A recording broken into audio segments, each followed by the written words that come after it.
Hello everyone, welcome to our channel. అందరూ ఎలా ఉన్నారు? నేను చాలా బాగున్నాను.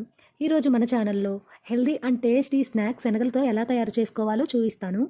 ముందుగా 2 గ్లాసుల శనగలను తీసుకొని వాటర్తో ఒకసారి బాగా వాష్ చేసుకొని తర్వాత కొద్దిగా వాటర్ పోసుకొని ఒక 2 గంటలైతే శనగలను నానబెట్టుకోవాలి. 2 గంటల తర్వాత చూస్తే శనగలు కొద్దిగా నానిపోయి ఉంటాయండి. అందులో కొంచెం వాటర్ యాడ్ చేసుకొని మన టేస్ట్కి సరిపడినంత సాల్ట్ వేసుకొని కుక్కర్ మూత పెట్టుకుని స్టవ్ ఆన్ చేసుకొని 7 విజిల్స్ వచ్చేంత వరకు ఈ శనగలను బాగా కుక్ చేసుకోవాలండి. మా ఏరియాలో ఈ రెసిపీని మేము శనగ గుగ్గిళ్ళు అంటాము. ఇవి హెల్త్‌కు చాలా మంచిది అండ్ టేస్ట్ కూడా చాలా బావుంటాయండి.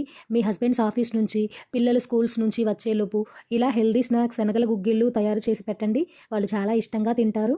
7 విజిల్లు వచ్చిన తర్వాత స్టవ్ ఆఫ్ చేసుకొని కుక్కర్‌లో ఉన్న ప్రెషర్ పోయేంత వరకు వెయిట్ చేసి ఇలా గరిటెతో తీసుకొని చేతితో ప్రెస్ చేసి చూస్తే గుగ్గిళ్ళు మెత్తగా ఉడికిపోయి ఉంటాయండి. ఇలా ఉడికిపోయిన తర్వాత వాటర్ మొత్తం వంపుకొని కళాయి పెట్టుకొని కొద్దిగా ఆయిల్ వేసుకొని ఆయిల్ హీట్ అయిన తర్వాత పోపు వేసుకోవాలి. ఈ పోపులోకి సన్నగా కట్ చేసి పెట్టుకున్న ఆనియన్స్, 2 పచ్చిమిర్చి చీలికలు, కొద్దిగా కరివేపాకు, మీ రుచికి సరిపడేంత కారం వేసుకొని ఇలా పోపునైతే వేసుకోవాలండి.